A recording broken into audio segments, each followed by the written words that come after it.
I'm Jennifer. I'm a partner at WilmerHale in the securities group. And I'm really a 33 Act lawyer, not a crypto lawyer, but I've become one recently because obviously the SEC is paying a lot of attention to these things. And the people who really know the securities laws are getting pulled into this world. So this has become my world as well. I want to talk today a little bit about sort of the question of the U.S. regulatory scheme overall. I spend most of my time as a securities lawyer talking about the SEC and what the SEC is doing with things, but I'm getting more and more questions as I talk to companies who are working through this process about who else do I need to worry about? What's the SEC, the CFTC doing? What's this FinCEN guidance? You know, what else do I need to do? So there's a whole boatload of people paying attention to this space, obviously.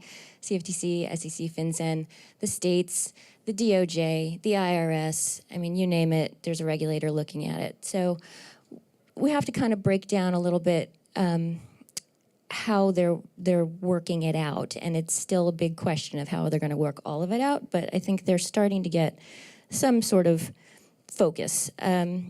Commodities, so the CFTC kind of waded into this space first before the SEC did by a long shot, and really focusing in on cryptocurrencies as commodities. That's the definition of commodity. I'm not going to read it to you. That they are on record saying that all cryptocurrencies are commodities, which, you know, sounds fine, except then you kind of can't figure out why the SEC has anything to do with it, because they're actually supposed to be quite separate from each other.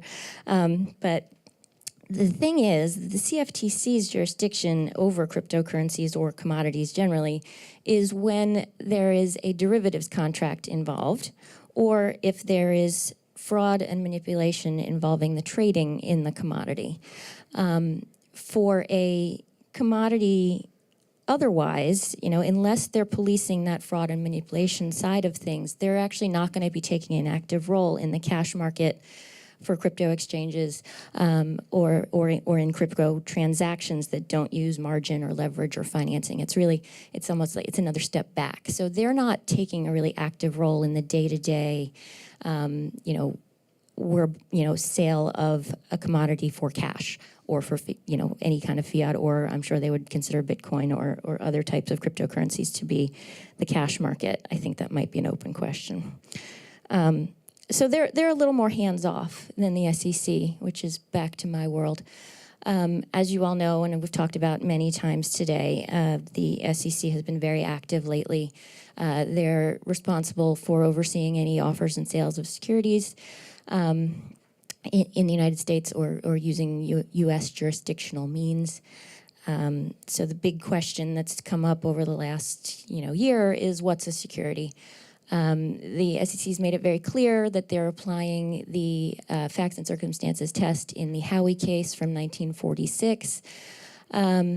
You all know about Howey, which, just as an aside, is like amazing to me that this room full of cool people knows about the Howey case, because there's probably no other securities law case that you know the name of and what the elements are. So, yay you.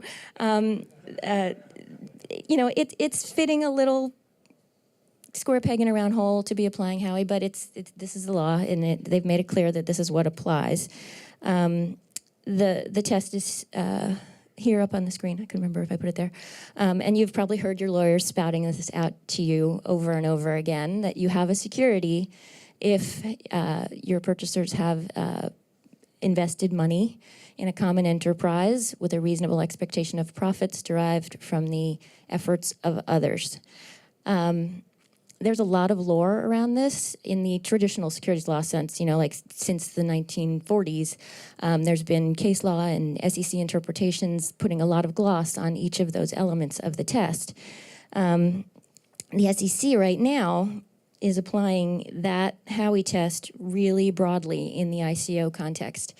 I'm not saying they're wrong. I used to work there, but I do think that they might be going a little bit farther than they have to when they say, and Chairman Clayton has said this more than once, that just about every ICO they've ever seen involves the offer and sale of securities. The Munchie case that came out in December had some statements in there talking about how utility doesn't matter, that they're going to look more to the economic reality of what's going on in the transaction. Now, it's not crazy, but I think that they're taking a really broad brush approach here because they're trying to get a handle on this market. They were, to be honest, a little caught flat-footed, I think, when the ICO market just took off and they were like, wait, what? People are capital raising with using these things? So now they're just, trying to punch it back down as fast as they can, and they're taking a really broad approach. I think eventually it's going to get tested.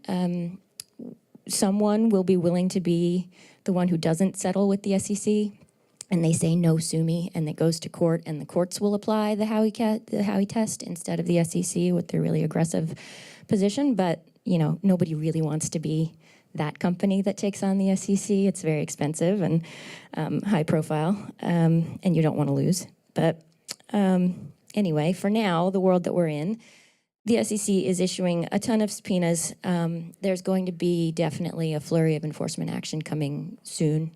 I have a lot of friends at the SEC. They have most of their people in the building working on this issue across divisions in corporation finance and trading and markets and investment management and enforcement.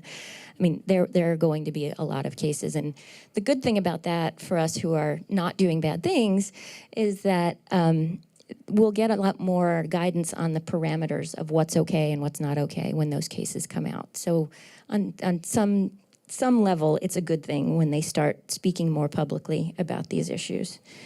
And then let's not forget the money transmitter requirements, which I think people are thinking about them again now because FinCEN put out that statement recently. Money transmission was sort of the regulation of choice before things got kind of really hot in the ICO market.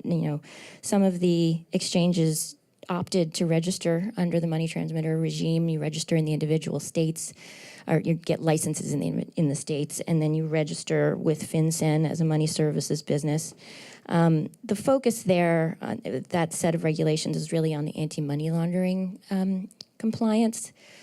So, FinCEN wants to make sure that AML is not falling by the wayside in a transaction where you don't necessarily have a security or a commodity that's being traded by a commodities dealer. So that warning is it's meant to cover the landscape. They want AML on every transaction, no matter what the thing is that you're selling. So that's, kind of the point of that guidance that they put out. It's going to take a little bit of a maneuvering to figure out exactly which ICO issuers need to register or get licensed as a money transmitter. And it is pretty onerous. If you're found to be a money transmitter without the proper licensing, there are civil and criminal penalties there. So what do we do? Be really, really careful.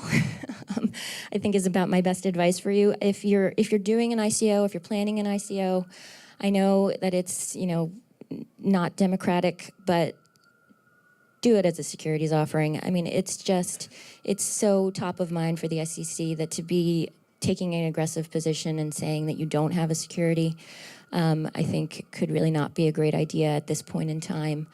There are ways that you can make it work. We're trying really hard to figure out ways to make it work. It doesn't necessarily have to be all accredited investors if you're willing to explore some of the other exemptions like Regulation A, and people are starting to give that a shot. And then second, I think, we just have to hope for more guidance. I mentioned that the enforcement work will give us a little bit more guidance of how to navigate here, but it's also the agencies need to work together. They're making all the right noise that they're going to do that, the CFTC has put out that statement that I put on there just because I thought it was kind of funny about how there's no inconsistency. There's totally inconsistency. And they need to figure out how they're going to work that out. The SEC and the CFTC have had turf battles forever over, all sorts of assets outside of this context. So they're going to need to really work closely together. And I think that need for them to work together could push us to trying to get an answer to the question of, do these tokens have a transformative quality to them? Can you sell your token as a security at the get-go when you're still building your business? And then at some point when your platform is built, your ecosystem's up and running, can it transform to be a commodity instead and switch from one regulatory regime to the other? Nobody knows. It seems like it should be possible under just the way the laws are written, but it's something that they're going to have to, I think, tackle sooner or later.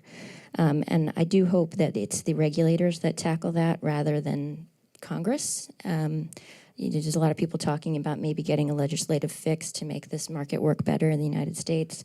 It's one of those be careful what you wish for things, because Congress doesn't always have the best track record on legislative fixes on complicated financial instruments. If you look at the Dodd-Frank Act or you look at the way the crowdfunding regs ended up, a lot of that is from people just trying to throw things at it, and it doesn't always work out. So that's my 2 cents. Thanks.